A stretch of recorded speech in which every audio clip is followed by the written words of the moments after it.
Tennis world, what's going on? You must comprehend something if you are now watching from the Philippines. Mandangab to all of you. It's not just another tournament upset that we're witnessing in Dubai. This is a very different matter. I'll paint the picture for you.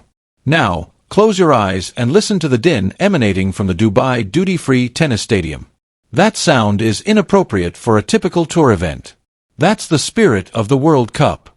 Music. When Pacquiao fought in 2010, the same energy was present in the arena.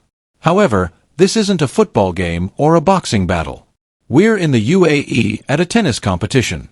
And under our feet, the whole sporting scene simply changed. Legends, music, including Roger Federer, Venus Williams, Novak Djokovic, and Justine Henin have competed in the Dubai duty-free tennis tournaments. The script is familiar in the standard hierarchy. But that script is blazing tonight. The hierarchy of women's tennis has been halted. Although the headline seems straightforward, the underlying reality is rather complicated. The UAE as a whole is going through something they have never seen before. This is what no one anticipated. The main attraction of one of the most important WTA 1000 competitions. Larger than the top spot in the globe. Larger than both the reigning champion and the 20-title Grand Slam legends. Is a 40th ranked lefty from Quezon City who is 20 years old. The tennis hierarchy has been completely upended by Alexandra Yala. Tonight, she's doing more than just playing tennis. A revolution is being hosted by her. The box office figures are absurd. 2 hours before the first ball was even hit, the stadium sold out for the first time in the tournament's 30-year history. Bob. Go back and read that. When did the world number 40 participate in an opening round match like that? The scenes outside the Aviation Club resemble the mayhem of a festival. Traffic backups that extend all the way back to Garud Bridge are caused by thousands of supporters dressed in red, blue, and yellow who are frantically looking for tickets. The mood this wave of supporters creates is absolutely intimidating for any opponent standing on the other side of the net. Why is this so startling? Let's examine the facts. Music. Dubai is meant to be the elite's playground. The VIP boxes, the corporate sponsors, the celebs enjoying champagne. Typically, they target well-known brands. However, they are all here for Yala in 2026. Consider how crazy that is. The world's top players are in the draw. Every camera is aimed at her. Yala matches are being requested by the VIP boxes. Business sponsors are rushing to get their logos displayed throughout her games. Music. She is ranked 40th in the world, and the entire tournament's excitement revolves around her. The Ila effect reached critical mass tonight. We're seeing something that goes beyond athletics. This is geopolitical theater. Music. This is what you should know about the demographics of Dubai. The UAE is home to hundreds of thousands of Filipinos. After decades of building this city, working at hotels, staffing at hospitals, and providing funding for its expansion, they now have their queen at last. This venue is no longer neutral. They are the home crowd, not only onlookers. Dubai recently emerged as a Philippine stronghold in the Middle East. And in the middle of a cultural earthquake is an Alex Alla. Just minutes ago, I had an off-the-record conversation with a tournament official. Exactly what he said. This degree of loudness is unprecedented for us. Swaytech focuses on music. Power comes from Sabalanka. However, Yala causes music mayhem. And a young woman who appears to be composed of ice stands in the center of all this mayhem. We're going deep tonight. We are discussing more than simply forehands and backhands. We're looking at how a 20-year-old Rafa Nadal Academy alum turned the Dubai duty-free tennis championships into her own coronation. We're following the trip from the heartbreaking Australian Open qualifying experience years ago to this year's amazing Miami semi-final run. We're examining her serve's technical development, which has observers speculating about a new age of lefty dominance. Music. And we're posing the crucial query. Are we seeing the emergence of a new Asian tennis world order, or is this just a hype moment? Fasten your seatbelt. The stadium is trembling. Music is waving the flags. The UAE is stunned. However, Yala appears to be at her right place. Let's delve deeply. Now let's get started. Tennis fans like us are aware that what transpired in Dubai tonight extends far beyond the scoreboard. We must look at the chronology. To comprehend how the tectonic plates of women's tennis changed to produce this moment, we must take a careful look at the past 24 months. Let's go back in time. Let's return to the beginning of the 2025 campaign. Io was still a potential at the time. In tennis, that word is dangerous. How many prospects burn out? There is a huge, packed graveyard of gifted musicians. For each player that surpasses the 10 others who are stuck between rankings 150 and 200 while working hard on the ITF circuit, Ayala was hovering, working in obscurity and being overlooked by the mainstream media. Music. She was a graduate of the Rafa Nadal Academy and a junior US Open champion. However, making the switch to the professional circuit is a brutal and ruthless process. Music. The mental toll is much higher, the physical demands are unbearable, and the tempo is faster. Then, in March 2025, Miami arrived. Music. In 20 years, the Junior Grand Slams will be the first chapter of Ayala's biography. However, the girl turned into a murderer in Miami 2025 Music, which is Chapter 2. She was a wild card when she entered. People rolled their eyes. They considered it another wild card for a young person who may be sold. How did she act? She did not simply prevail. The hierarchy was destroyed by her. It is unusual to defeat one Grand Slam winner in the opening round. Consecutive execution conveys a message.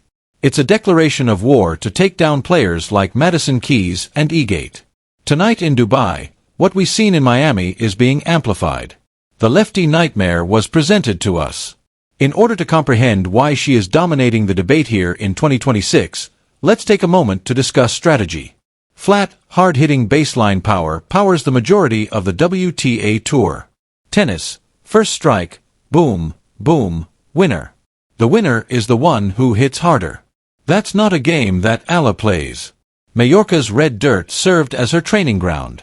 Rafa Nadal's mentality shaped her upbringing. She uses spin to play. She plays with angles. In Miami and Dubai, opponents have been dragged off the court by that lefty forehand hook. It's a geometric nightmare for right-handed gamers. The ball doesn't simply fly away from you at the dust when Ayala smashes that cross-court forehand. It leaps to your shoulder. Opponents are compelled to defend from outside the doubles alley. Ayala intervenes as soon as the court is opened, flattening a backhand winner later on. This 1-2 punch is quite hard to parry on Dubai's medium-slow hard courts. However, let's turn our attention to the shock aspect. Why is the UAE in disbelief? It's the phenomenon of home court. Usually, tennis is a solo sport. Music. You travel by yourself, possibly with a physiotherapist and a coach. In New York, Paris, or London, you play in front of courteous audiences who cheer you on when you make a good shot. However, the demographics of Dubai have produced a tennis phenomenon never seen before. The UAE is home to about 700,000 Filipinos. They are extremely proud of their country. Additionally, we've seen hints of this in basketball leagues and boxing contests, but never in tennis. Tennis was thought to be excessively exclusive and aristocratic. For her people, Ayala has made the sport more accessible. The decibel meter reached 115 when she entered center court tonight. A jet engine's takeoff volume is just that. When was the last time a 41st ranked music player produced 115 dB during the first round? Never. Logistically, the organizers are in disbelief. They are beginning to understand that Ayala is more than just a sideshow. She is the star of the show. Music. Concession stalls reportedly ran out of water since no one moved from their seats during the second set. Music. According to reports, TV audience figures in Manila, where it is currently midnight, are comparable to NBA Finals ratings. However, we must recognize the negative aspect of this phenomenon, the pressure. Imagine that you are 20 years old. Imagine entering a court with 5,000 spectators who aren't merely rooting for you to win. They are counting on your triumph to bolster their sense of patriotism. That's the burden of being the center of attention. We witnessed Naomi Osaka's experience. Emma Raducanu struggled with this, as we saw. Undeveloped spines might be crushed by the weight of expectations. Ayala, though, seems different. This is my music theory. She learnt more than just a forehand while attending the Rafa Nadal Academy. She, music, acquired the skill of suffering. Nadal's strongest weapon was never top spin. It was his capacity to welcome the conflict. Tonight, observe Ayala's expression. The audience gasped when she lost a break in the opening set. The UAE held its breath. Is this the end of the dream? How did she act? She fiddled with her strings. She dabbed at her perspiration. She didn't show any signs of concern as she examined her package. But then her grim, menacing, competitive expression shifted to confront her opponent. She instantly broke back. What distinguishes the main attraction from the flash in the pan is this mental tenacity. Let's examine the characteristics of the matchup in Dubai in 2026. The courts are moving a little more quickly this year. Music, the Rebekinas, Sabalenkas, and large servers should benefit from this, but Ayala is neutralizing them. How Music positioned her homecoming. 2 years ago, I was among the analysts who criticized her service. We referred to it as a liability. It was attackable, we said. At the time, we were correct. The 2026 Alex Ayala serve, however, is quite different. She increased her first serve by over 10 km/h. More significantly, though, during the pivotal moments of tonight's game, she has perfected the slice serve out wide on the ADC court. She thus visited that slice 3 times in a row. Even though it's rarely an ace, it drags the returner so far off the court that Ayala's subsequent shot enters an open court. That's tactical genius, not simply skill. Let's expand the lens now. The shock of geopolitics. The Dubai Duty-Free Tennis Championships are a prominent international brand in music. To get the top 10 players, they pay enormous appearance fees. In the world of tennis, it is a well-known secret. The top seeds are compensated for their attendance and ticket sales. However, the return on investment has dramatically changed this year. In the afternoon sessions, the players that received huge appearance fees are playing in stadiums that are just partially filled. In the meantime, the night session is being sold out by Ayala, who most likely received a tiny portion of those fees. This has significant ramifications for the tennis industry since it indicates that celebrity power is changing to tournament directors in Doha, Tokyo, Beijing, and even Indian Wells. Music. It's about connection now, not simply ranking points. Ayala makes a connection. She conducts post-match interviews in Tagalog. She recognizes the overseas Filipino workers, or OFWs. Her us against the world narrative strikes a deep chord in a city like Dubai that was created on the work of foreigners. Thus, keep this in mind when you read the headline about how she stunned the entire UAE. The fact that she is winning is not surprising. She has taken the tournament captive, which is shocking. The event has been taken over by her. This week is not the Dubai Duty-Free Tennis Championships. Music. The Alex Ayala Invitational is taking place. I want to draw attention to one particular instance from tonight's second set that perfectly captures everything. Music. A crucial game, 3 all deuce. 4 break points had been repelled by Ayala. A ball hit by her opponent clipped the net cord and dribbled over. A fortunate shot that is difficult to recover. The majority of players would shrug. A racket would be thrown by some. Ayala bolted. She did not simply flee. From the baseline, she exploded. Inches before the second bounce, she got to the ball and threw it over her opponent's head, landing it squarely on the baseline. Instead of applauding, the stadium exploded. The guttural roar caused the cameras to tremble. Her opponent's music face said it all at that exact time. She had disregarded the tennis match in her mind. In a coliseum, she was engaged in combat with a gladiator, who had the lions on his side. The Ayala effect is that emotional battle drives technical excellence. Music. As we look ahead to the draw, the initial astonishment is giving way to worry for the remainder of the field. Who would want to confront her? Who would want to be in this setting? It will be the largest Asian tennis victory at this level since Lena if she wins, and I'm going to go on record to suggest that she can. It will also be a hint that a new superpower is developing. However, the damage is already done even if she loses tomorrow and the tank runs out. Music. You get the point. History documents the shock. Ayala carried the storm with her when she arrived in the desert. As we conclude this first report from a vibrating electric Dubai, let's take a step back and consider the future. It was more than simply a game tonight. It was a flare of a signal. 4 years, tennis has been looking for the next global engagement trend. Europe has been our main focus. The United States was our main focus. Yes, but perhaps we haven't been looking in the right place.